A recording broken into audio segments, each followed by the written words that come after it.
What this is doing, that's what he's told. It's going against the faith, but they're not doing the same thing. So you see how you disagree, how you disagree. I've always heard about the fact that he always referred to those there. He sort of, he always did this to us. They put them Europe. The there is no show of them down like a million. But the family is put up like a million. It's been like the fact that the young men are down to the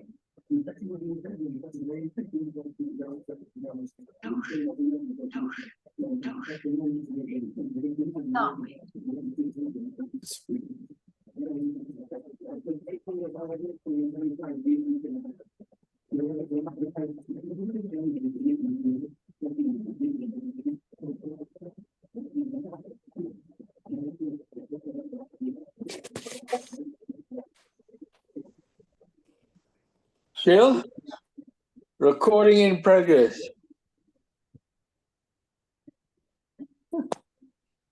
It doesn't come out. Every week is a different problem.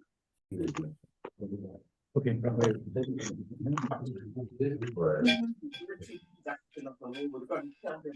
They're going to participate. Okay, Boker Tov, everyone. You start. Good Erev Shabbos. Yes, Ralph. Hi. Yeah, This he's on Zoom. Parsha Vayishlach, Thank you. What? all of the commentators over the ages Not at all. have viewed it as a symbolic You want to hear Rabbi Wein, you have to come here. He's on Zoom. representation of how the Jewish people would have to confront the non-Jewish world throughout the ages. In other words, the story of Jacob and Esau is not the end of the story, so to speak. It's the beginning of the story. And that Jacob himself says that the story doesn't end. I will come yet to Seir.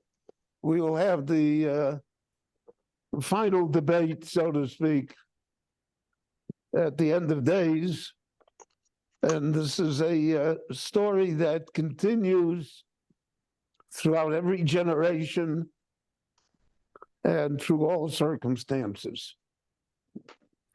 Therefore, the story in the comments of the scholars take on greater meaning because it's not historical as much as it is current events and even prophecy for us. So in the Torah we read that Yaakov wants to reconcile himself with Esau. Vayishlach Yaakov malachim leEsau achiv artza seir shnei adom. Now the rabbis all raised the question, why is he starting up? Why does he send messengers to talk to Esau even? He's coming back after 20 years of exile. All the events that occurred to him in the house of Lavan. So he should come back home and, who knows? Esau is Artso Sayers, they don't. Esau isn't there. Esau is hundreds of kilometers away. So why does he start up with him? So there are a number of reasons that are advanced. One reason is Yaakov Avinu was blessed by Yitzchak. And until now, in the 35, 40 years since the blessing, none of the blessings have come true.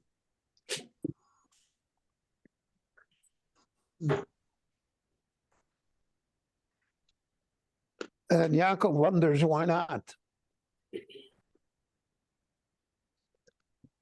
So the Meforshim say that in Yaakov's mind, there are a number of reasons why the blessings weren't fulfilled as of yet. One was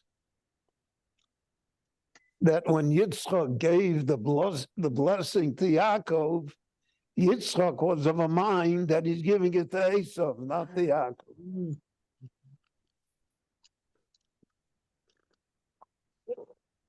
And therefore, blessings that are given by mistake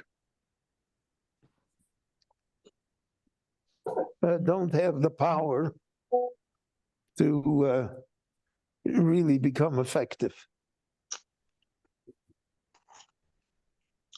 So therefore, Yaakov requires that Esau should confirm the blessings.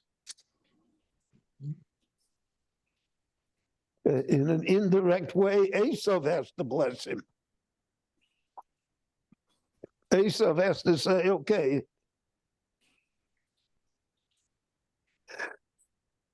excuse me. So that would be one reason why he starts up with Esau. Second reason that the Meforshim point out is that Yaakov, so to speak, wants to save Esau. Esau is his twin. He's the son of Yitzchak and Rivka. He's the grandson of Avram and Sarah. And maybe Yaakov can be a positive influence upon him. Maybe he can restore him to a better fate. So it's an altruism of Yaakov I do for you, Rabbi Wein, I'm listening. to extend his hand to Esau.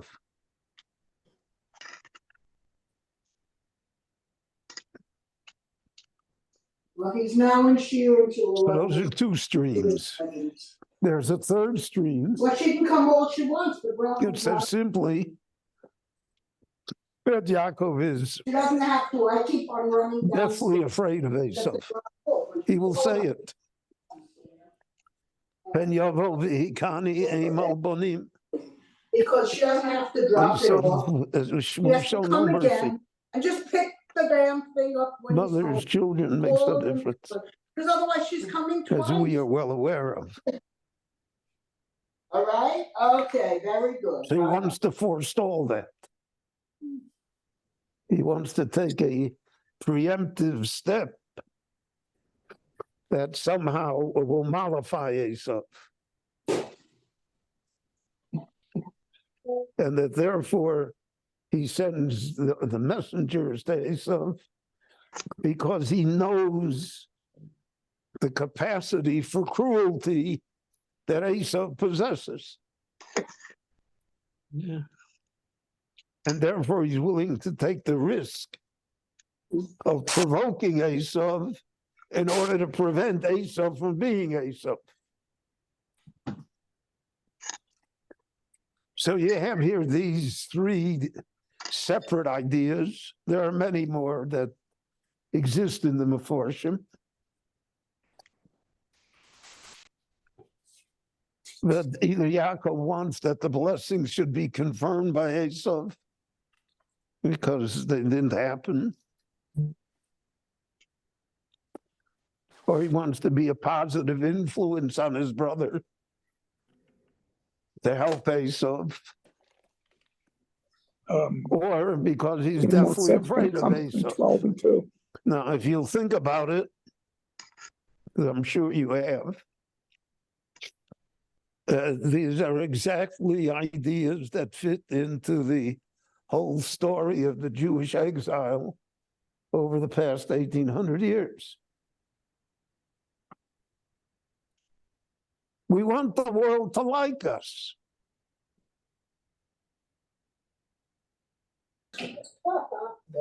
And we're troubled that they don't like us.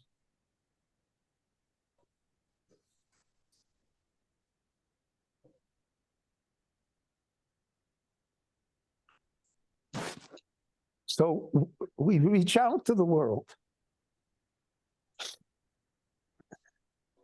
I saw this week on the internet that Senator Schumer made a long speech on the floor of the Senate, in which he tried to explain why Jews in America feel uncomfortable.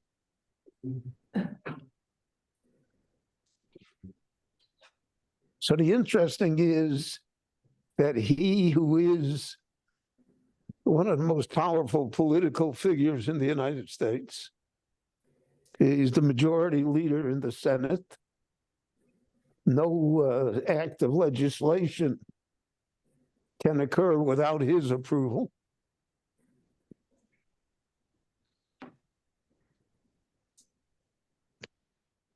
He has to explain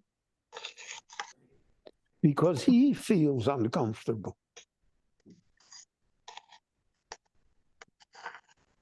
So we would like the world to like us.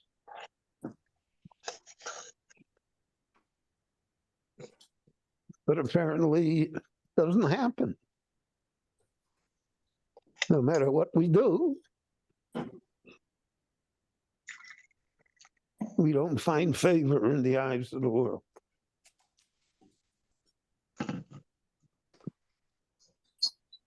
So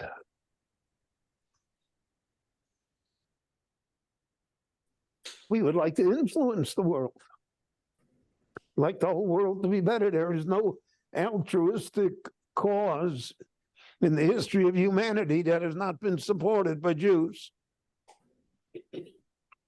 Oftentimes, even against their own self-interest. Because they want to save Esau.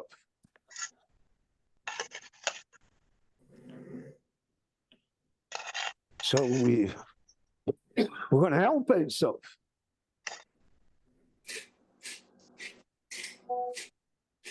And that's been true again throughout history.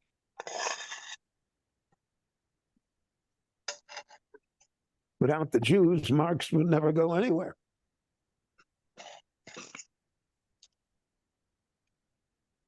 And we also want to survive. Because we realize that Yovo v'ikani eim al bonim is a reality. It's not some dream of the apocalypse that somehow somebody will come to murder everybody. The Jews, it's a reality. It's always been a reality.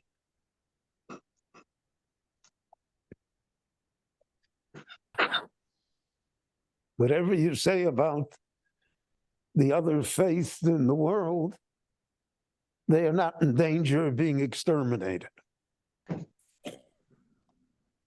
No one says that he's going to bomb Rome.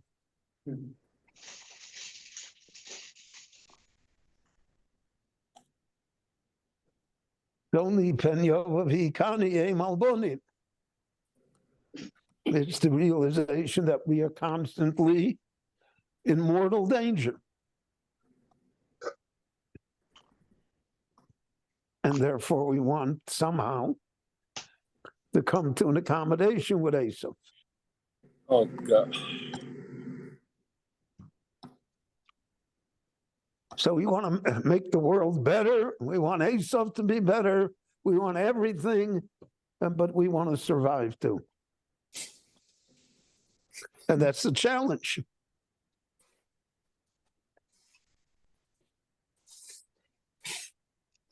Many years ago, many decades ago, I gave a guest lecture at the law school in Yale.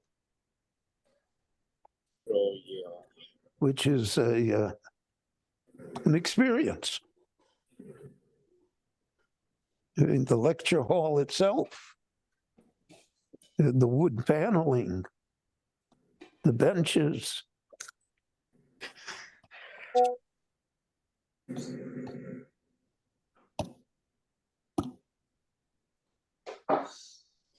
So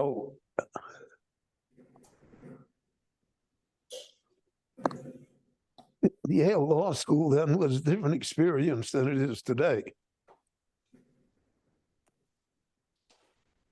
And people came over to me afterwards, students, and they said how gratified they were that, that a rabbi could come speak at Yale, a Jew could come speak at Yale.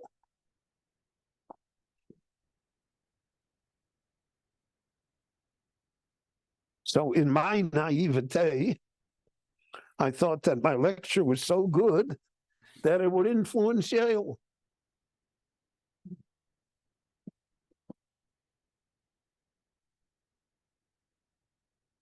Oftentimes in life, the only one who is influenced by the words that one says is the speaker. But that's also good.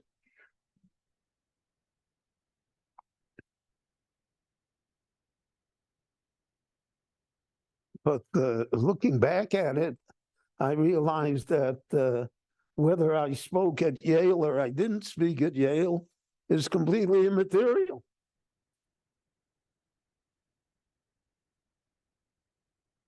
The Jews don't feel safe at Yale.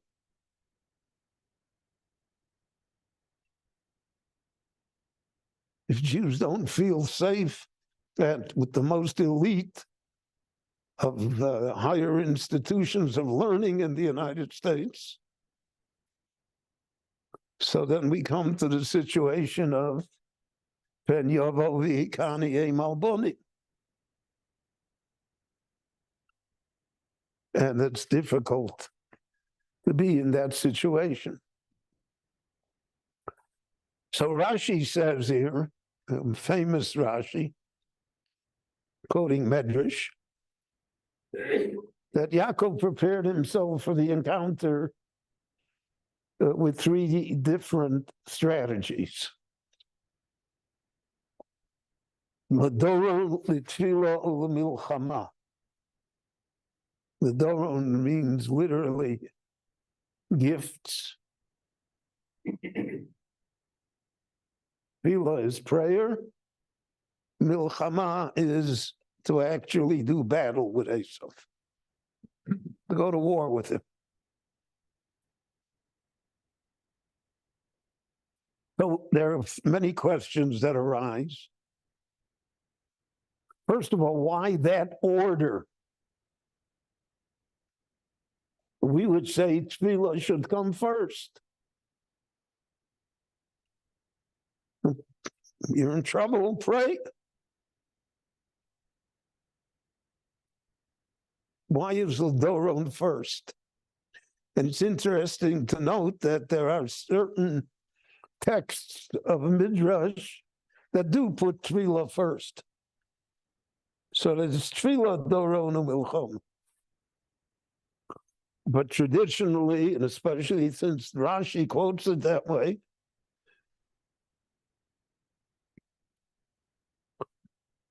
so then the situation is doron, tefillah, and milchoma. So why is doron first? So the simple explanation that most of the Mefarshim say is because you have to do yours first before you pray. To a great extent, God helps those that help themselves. So you're afraid of Esau? First try and take care of Esau. Take care of him with the resources that you have, that you can control. So you know that Esau likes money. You know that he's a corrupt person.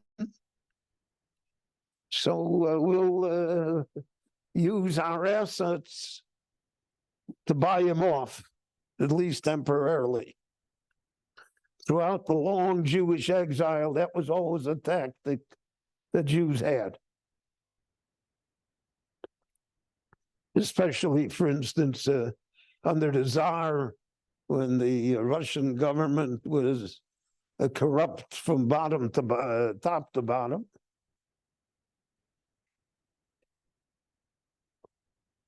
And people in power are always susceptible to corruption.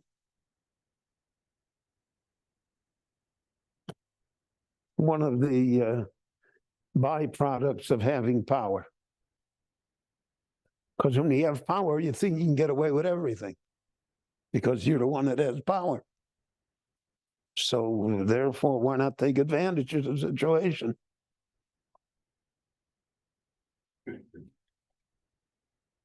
So therefore, Doron came first. First, you try. Give Esau gifts. And we see that that worked. He pretends, I don't need, I don't want, and then he takes it all. And because he took it, so then he leaves him alone. He goes back to Seir. He doesn't change his opinion. He doesn't become a better person because of it.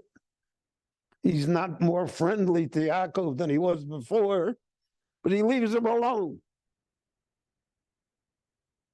He bought him off. So that's a tactic that has been employed over all of the centuries. It's been a tactic here of the state of Israel. All of the agreements that have been made, all of the compromises that have been made, that's an attempt to buy them off. I heard one of the was the generals or member of the cabinet or something, one of our geniuses. He said, we'll have 20 years apiece. No, not going to solve the problem. We bought them off for 20 years, right?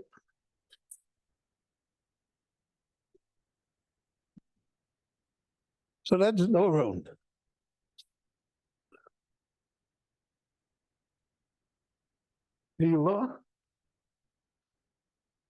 Yaakov prayed. He said, Hatzileni miyad ochi miyad Esau. God, only you can save me.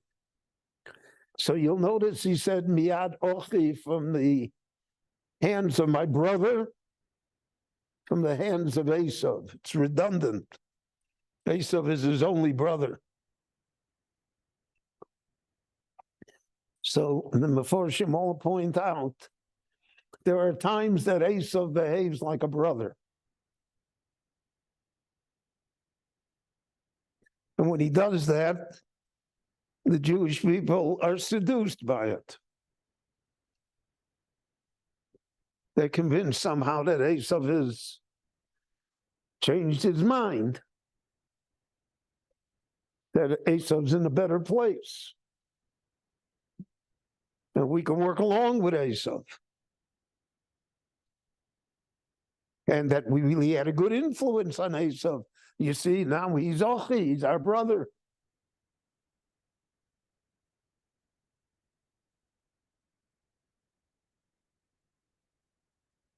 And Yaakov prayed that even then he should be saved from him. Because in the vast majority of instances in history, it has proved to be, a reed of support. It's not something you can rely upon.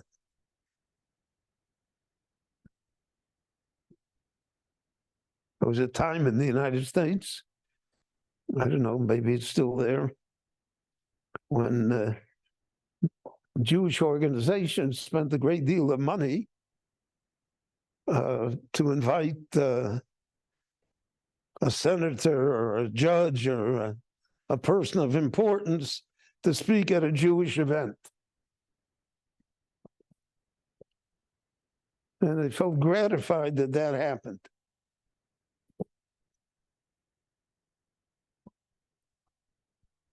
Look, Senator so-and-so came to speak at our dinner. But that's an illusion. So when Yaakov says, Hatzileni no miyad ochi miyad Esau, Save me from my brother, because he still is Esau. At the end of the day, it's still going to be Esau you're dealing with. And therefore, we need the prayers of heaven. We need the intercession of heaven.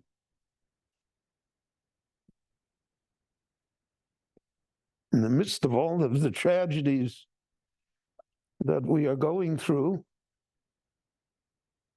one is impressed by the fact that there are so many miraculous events that happen individually and nationally.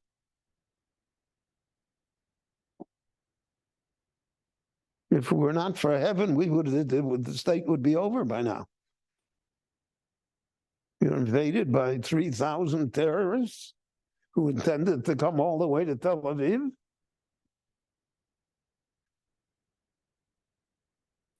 And we're completely unprepared for it. So it's true that we suffered terribly. 1,400 dead, and now almost 400 soldiers dead, etc. But looking at the picture of what could have been and what they thought they were going to do, only heaven saved us. That we're able to stand on our feet. So again, throughout Jewish history, we've been people of prayer. So we created slichot, we created askorot, we created entire structure of prayer for difficult times.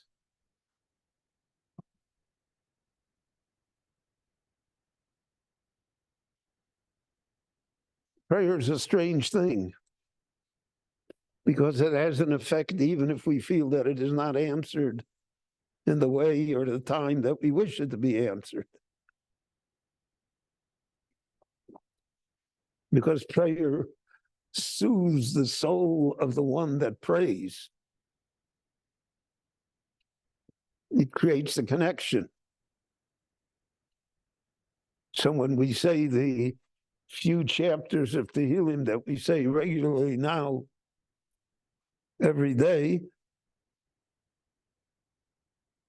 we somehow feel connected to something greater than us.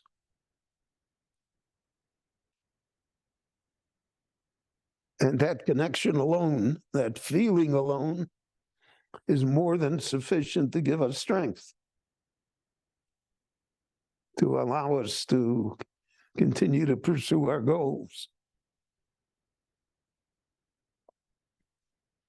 So Jacob said, Hatzileni no, save me.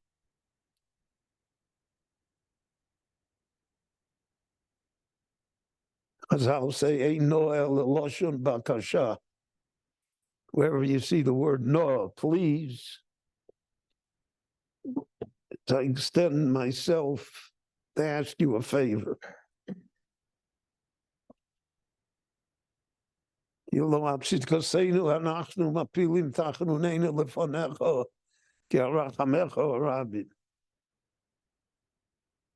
come to God and say you owe it to us. There are reasons why things happen. The reasons are hidden from us, but there certainly are reasons. But nevertheless, save us. I am afraid because I know I know his potential for evil. That's what was revealed to us now. Look at the potential for evil. So the Holocaust wasn't enough of a lesson. Never again. Who are you kidding?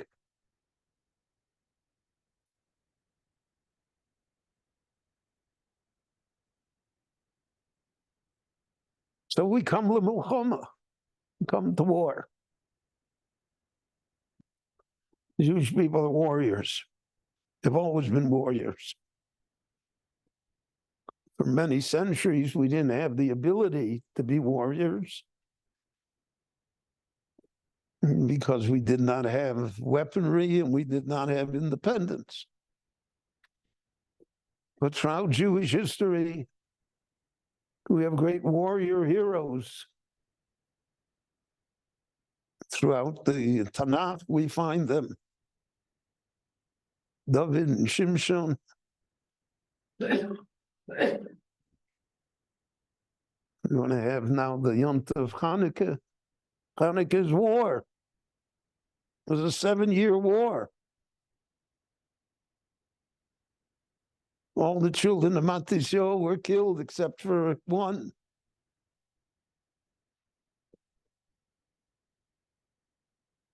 But the Rebbeinu Shalom performed miracles for us.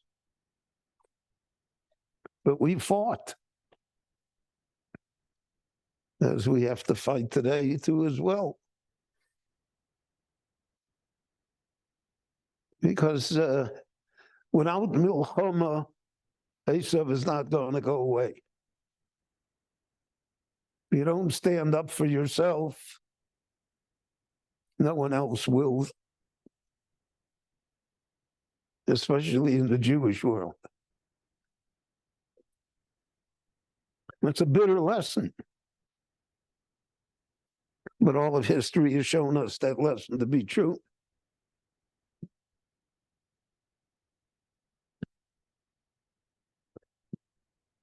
As I'll say, the second Beis Hamikdash in the Tanakh says, the second Beis Hamikdash, Nehemiah, one hand on the brick, on the trowel, and one hand on the sword.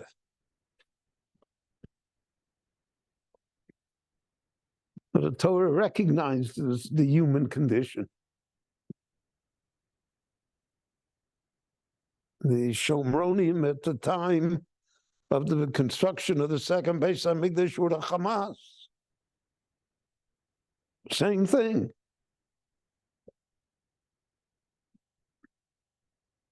So we see that Jacob Avinu's strategies were not, so to speak, local to him, but they reverberate throughout Jewish history.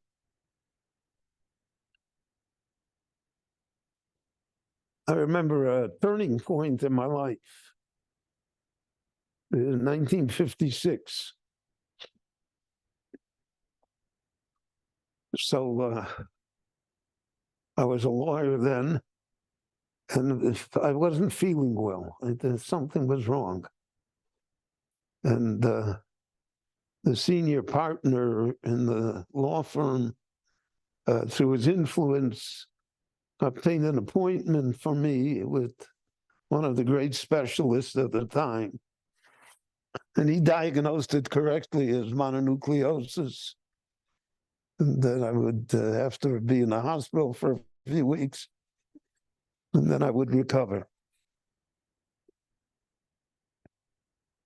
I remember I went to the doctor, and on that day, Israel invaded Egypt in the 1956 Suez War.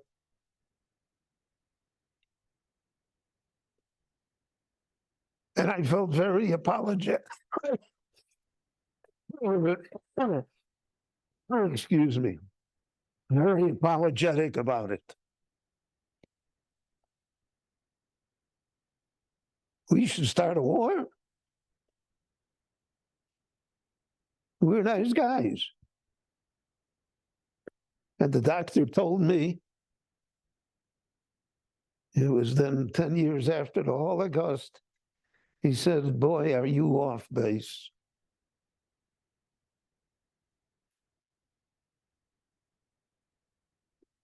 The only way that Israel will survive, he said, is by being able to make war. And I thought to myself that I have to realign my thinking.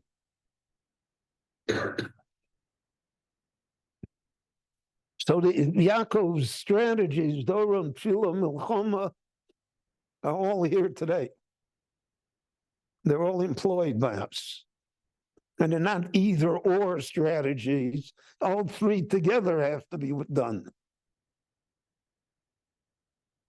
But they're the ones that guarantee Vayovel Yaakov Sholem, that Yaakov will come whole and survive,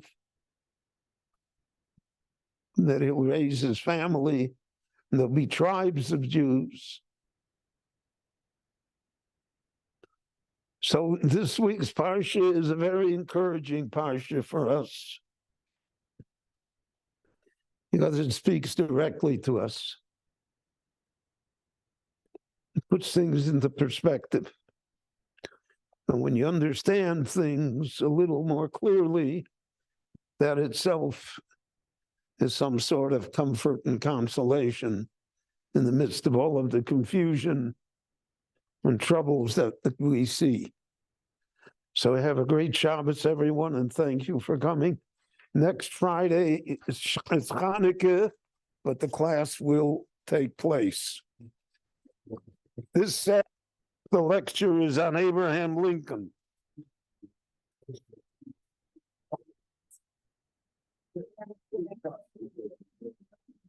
Shabbat shalom. Thanks. Strawberry wine. Good share. What time is the lecture on Saturday night? 8 o'clock. 8 o'clock. Sharon, I don't know if you remember me. You need to own me. Sure. No, I'm gonna be here. Got a chance. Yeah. It's going. Oh, I've got